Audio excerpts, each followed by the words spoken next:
Hello everyone, this is Johannes. And this is Surma. And you are watching Board Gaming Ramblings. And welcome to another Ramblings of the Month Of video. the month! Yes, for June, in July. I think this is probably going to be like the thing.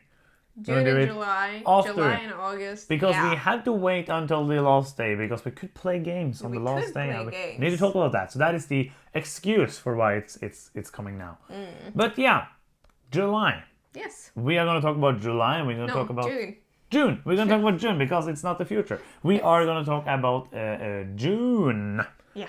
June was like, I remember the last one is that like, oh, the last month was a lot of shelves videos. Now we're going to do a lot more other stuff. And we didn't. Okay, yeah. Because there was almost only shelf videos in June as well. Yes. And the reason is, I'm just gonna be like totally honest, is that I've kind of been in a dump, like in a not being very excited for board games and not being very excited for filming.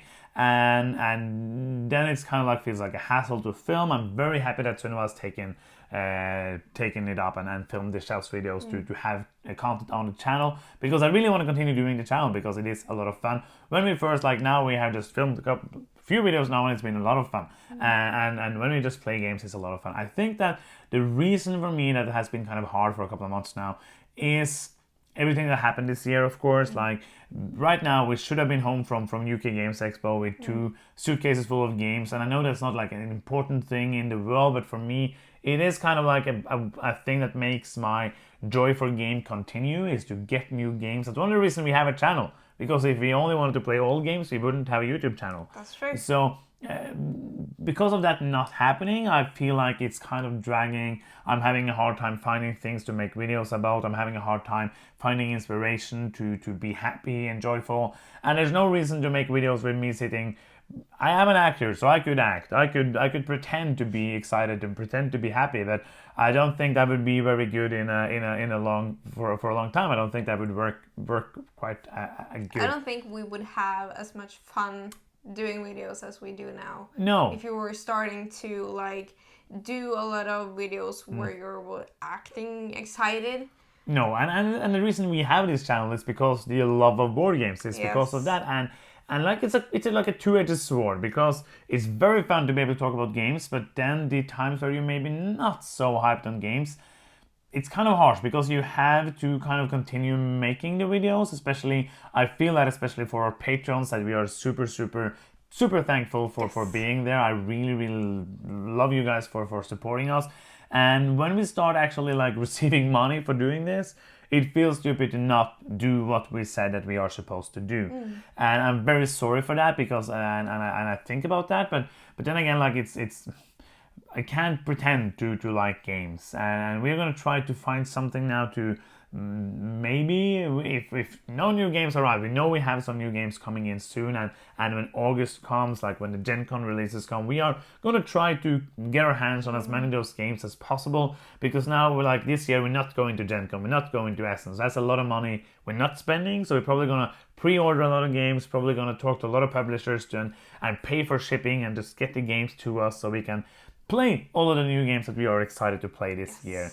But I think that's kind of the reason. And also my kind of lives ebbs and flows, so sometimes I'm more excited for something else. Now I've been working a lot, doing a lot of Magic, because I've been starved for doing Magic for so many months, and now I'm just practicing and working on so much new stuff, and that takes a lot of time and a lot of my brain, and then we haven't played a lot of games. And also, of course, the fact that we haven't had a lot of people to play games with for many months is also like, we play games together, but because we play so many games and we have the channel, and like, we don't sit down and play games every day for pleasure, basically.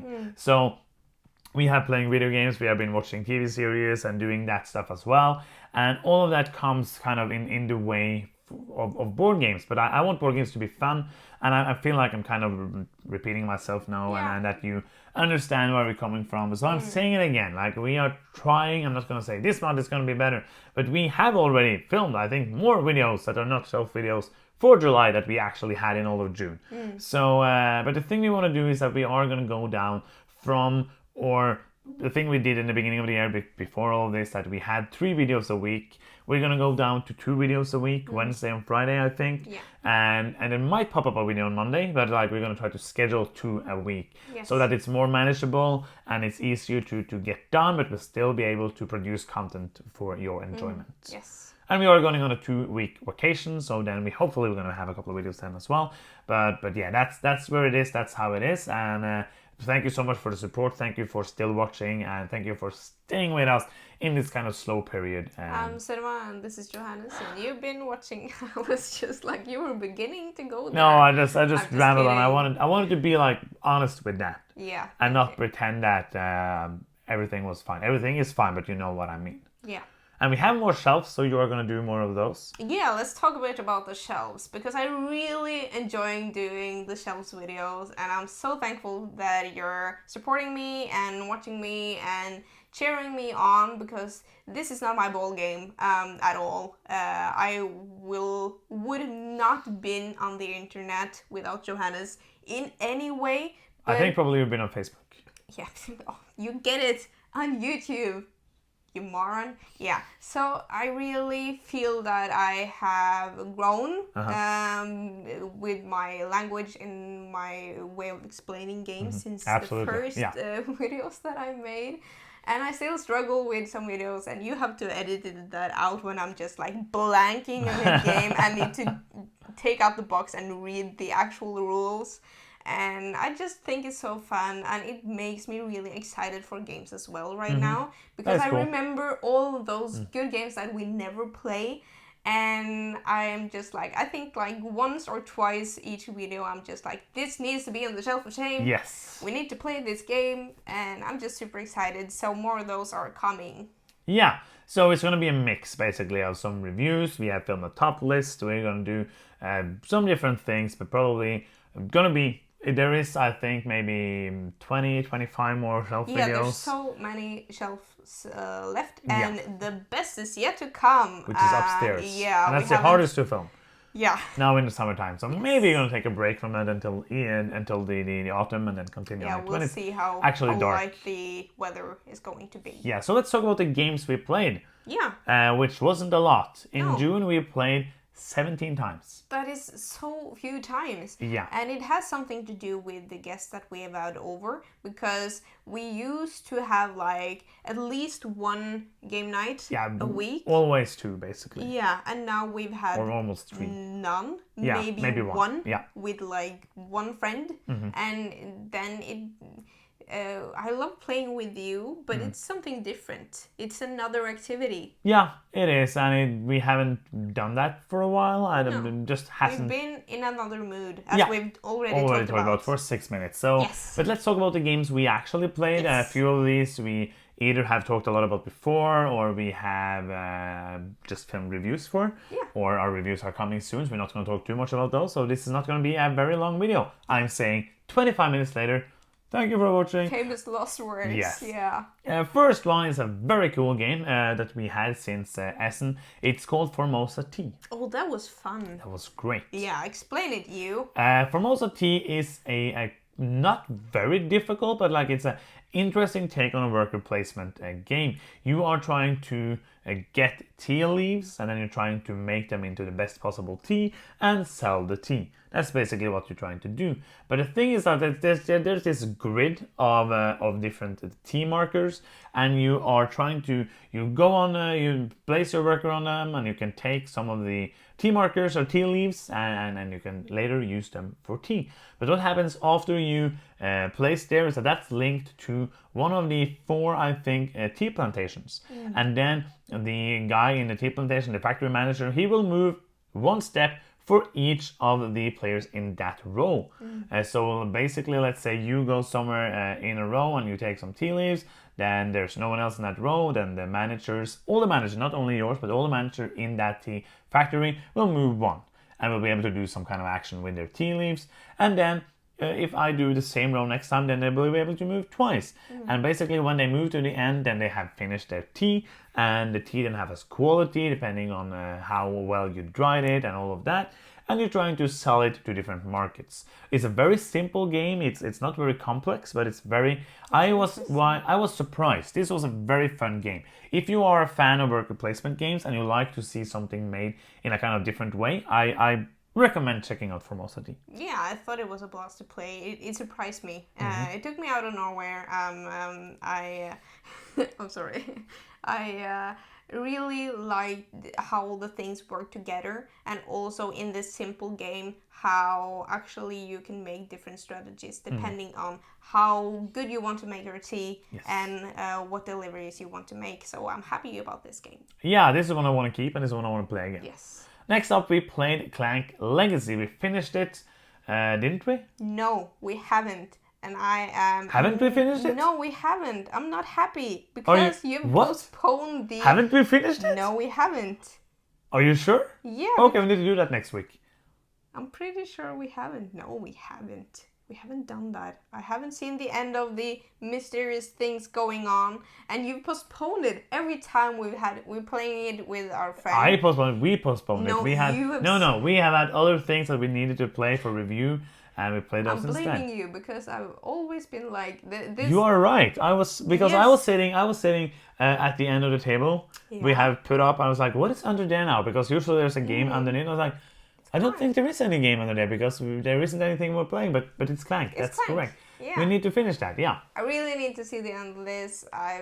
We've had so much fun with this game. Yeah, it's been a blast. We played then Bermuda Pirates, which we either have reviewed or will review. It will be on the channel either before or after this video sometime. Yes. We have filmed it in a rambling review, so you will see that. Fun kids game, not going to say anymore because you can watch the review and give us views and makes us happy. Then we played a game called Era of Tribes. This is a game we got from the designer. Actually had it for quite a while before playing it. This is a big, complex 4X game. I had heard that there was some problems with the rulebook. Got the new rulebook. And basically this is the biggest hurdle of the game. It's the rulebook and the symbols. Because this is... In its core, it's a very good game. Like when we first got into playing it, we actually enjoyed it quite a bit. It has some very nice mechanisms, some very interesting things, but it has some big problems with the rules and the symbols. It is hard to remember the symbols. Like when you first get into it, you will remember them because you have spent 2 hours reading the rules and then 1.5 hours teaching the rules. It took me 1.5 hours to teach you the game and the symbols because there is so much stuff going on, there's so much information, and it's sad because the game is good and the game could have been very good if the rulebook and the symbols were better. Yeah, I agree. I have a problem with symbols as well, and of course you learn them, but the graphic design in this game could have been so much better. Yes. Like it doesn't ever always seem intuitive what the symbols mean, and makes the rules that are, when you get into it, not actually that complicated, more complicated by the way it's portrayed. But the game in itself was actually really fun. Yeah. And I have really low expectations because I really don't like a lot of conflicting games. This kind of games don't appeal to me as a gamer. Yeah. But I had actually a really good time playing it when we got into it. Yeah. Because learning the game, I was just like, I give up. And I've given up 3 times now. Yeah. And you're continuing explaining to me. And we just have to explain it kind of as we go. So we learned everything before we started playing. But then we had to refresh all the time when we played and look up things in the rulebook and... it could have been done a lot smoother, and I think that is sad because it's a really great game behind all of that non-working things. I agree, yeah. Next up we played Traintopia. That's another one that we have either reviewed or will review. Yes. We have filmed it, I have edited it, so it's going to be on the channel sometime. Probably before, maybe after, I don't know. You will find out when you see this. You will know if it's been there already or not. Yes. Then we got to play Vindication, which is a game I've heard so much good stuff about. We got to play. We played just a basic game without any of the expansions. I thought it was really boring.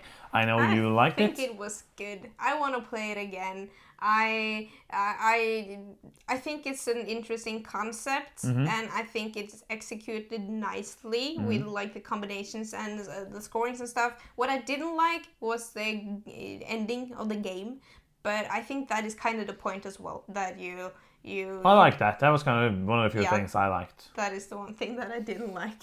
Basically, like it's a very simple game. Like it's a big, blinged out, super big box, super lot of stuff, and it's so simple. Like it is an extremely simple game. You are basically moving your marker a couple of spaces, then you can do an action to, depending on like one of the locations you have adjacent to you, and then you can do one of the actions of one of the cards you have, and that is basically what you do. It's just like a really blinged up efficiency puzzle in my opinion. You really need to be efficient in what you do and try to make most of the scorings, and it's a little random as well, because you get these cards that can either benefit you really greatly or not. But you have to be. I was kind of on board with that from the beginning, so I didn't mind. No, I don't see myself playing it again. Like if somebody says like, oh, I really want to play it, I will play it. Especially hopefully with some expansions to see if that adds something. That would be but interesting. the base game just didn't do anything for me. Usually I try to find something good. I like that kind of end game scoring trigger.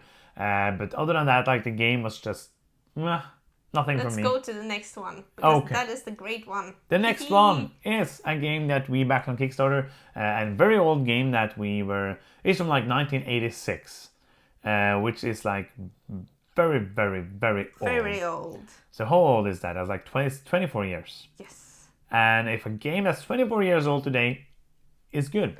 It really holds up. Yeah. Maybe say it again. It is the Macher. Yeah, it's a great game. It's a Euro game, a dry Euro game about the election system in Germany. It doesn't get any more dry than that. Like that is the most dry thing you could ever make a game about. So you're a political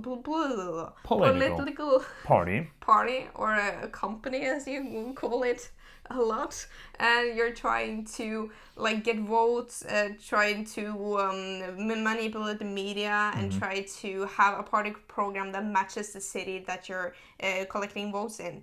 And there's 4 cities in the game, like elections. And what's interesting and what really confused me the first time we played it is that it's not like the first round. Yeah, there's an election in the first city, but you still can gather votes in the other cities. Yeah. And to try to have your party program match with more than one city, and trying to manipulate the like the way that you get votes, so you actually get like plus amount of points. It's really hard, and it's a really intricate game. Really high on interaction. Very interaction, yeah. Very much. I would normally just not like this kind of game, but this was a really neat surprise for me. Yeah, we played it 2 times now. Very, very good game. It has, like, if this was released this year, I wouldn't blink. Yeah. I wouldn't there's one thing where you draw on a paper and everybody's supposed to write the scoring for everybody. That's kind of like a weird thing that probably would have been done with some cards or something if it was made now. But other than that, I feel like this could have been released in 2020. I do know that this new version has a couple of differences. I do not know what those are, but I'm thinking that it's not as big as the game was completely different in 1986. So this is really cool. This is extremely cool that this game that's over 20 years old could have been released this year and still been as good. I think that like the one thing that makes it feel kind of older is the way the round works. It's kind of like in Power Grid, which also was kind of like a classic Euro game, but it's still from 2002 or something, where you do this thing, and then the next phase, everyone do this thing, and then everyone do this thing, and everyone do this thing. Yeah, basically. And that is how this game is played. So everybody does this. It does make the game easier to learn and easier to play, because you don't have that, oh, which action should I choose now? It's this. this is what you're doing now. I think this also is really great for the game because it limits what you need to do. So you can't be like, oh, I want to do this first so I can see what happens then and then do this. Everyone is doing the same thing at the same time. So you can't like, you have to, if I want vote in that area, like mandates or something, I have to do it now. I can't wait to see what happens. I have to do it now. Yeah. Really interesting. The artwork is like dry and bland and old, but I like that. You know what you get, basically. Theme. You know what you get, yeah. I love this game. I want to play it again. Very, very good game, even though it is a bit take that and has a bit of player interaction. A lot of player interaction. Yeah, a lot. Next up, you didn't play this. I played Cloudspire, 2 players. And this is one I'm going to review. I just need to play it once or twice before. I haven't played all of the factions yet, so I want to do that. Yeah. Short review. I love it. I think it's an amazing game. Especially as a 2-player game, 1 versus 1. I know you don't like it so much. It's the reason why I played it without you, because you said like, you can review this. Yes. But it's a great game. I want to talk about it more. I want to play it more. Next up, we played a Pandemic Hot Zone. You already saw that review. Yep. Not a good game. Then we played Caught of the Dead Dark Harvest. We're also going to do a review of that. That's in the same review. Rambling review. The same rambling review with Bermuda Pirates. And the next one, which is King of Tokyo Dark Edition. Yep. So those you can see on the next review. Then we played Ticket to Ride Amsterdam. We are going to review that. If you know us, we don't like Ticket to Ride, but watch out for that review. Maybe you will be surprised. Maybe not, but you will see that review coming soon. And then we played more Shipyard. That also is going to be a review of. We are sorry that's late as a Patreon choice for June. It's July, I know, but you know the reasons we have talked about. We haven't been able to play it enough. We need to play 2 players before we do a review, so we're going to do that pretty soon. And then last off, we played a very good game. Zhanguo. Called Zhanguo. It's from What's Your Game, and they've done a lot of really good games like Madeira. Yes. Nippon, Signori. They're so great. Yes. What do you call it? Publisher Games, company. Yes. Publisher. And Zhanguo is no exceptions. No. I think it's a great game. You have this hand of cards with a value that is either high or low, and if you like put it down to do an action, then you get I tried, I give up. You explain it, Basically, please. you can either, you have a player board, Yes. you can place the card under there, which will then build up your engine, because you have different like special abilities. And then if you play the card, you choose one of the 6 actions to do. And after you've done that action, you will then just check out your player board and see if you have like abilities that matches that action that you did. And then depending on that action, the number that you played, if it's higher than the last one, you can do some of the actions. And if it's lower on some of the actions, you can do those special abilities. Multi-use cards. Yeah, so basically a two-way card, and you can choose to, or you can play. You can do different. It's an engine builder. That's what I'm trying to say. It's an engine building, basically trying to do a lot of different things. Trying to it's a real majority in different areas. You're trying to build the Great Wall, which is the end of game scoring. This is one of those games. This is one game. This is maybe the game I know of that is equally good to do points during the game and end game points. You can basically have almost no points during the game and then win at the end. And you can basically have a lot of points and no end of game points and still win. I think it's a great game. I think it's really interesting. You have these areas in front of you that you can have, like, what do you call it? It's senators. It's yes, and you want to have workers there, but for people to work for you, then chaos in that region goes up, and you don't want chaos because it limits your ability in that region. Yes. And you want to build like temples on the map, build a part of the wall for some end game scoring, and it's just. You have to really balance it out and be efficient and try to get your engine going. It's really good game. I'm not craving to own it because we played it at a friend's. Yes. But it would be a really good game in the collection. I think there's going to be a Kickstarter for that and then an expansion, so then we're going to back that, yes. because the game is amazing, and I want to own all of the What's Your Game games because they are great. Great games. But that is the last game we played, and that is the end of another Ramblings of the Month. Yes. I hope you enjoyed this, and as we said, we are hoping to bring you more enjoyable content in the months to come. Yes. So that's the end of the video. Thank you so much for watching. I'm Johannes. I'm Sunoma. And you've been watching Board Gaming Ramblings, and bye-bye.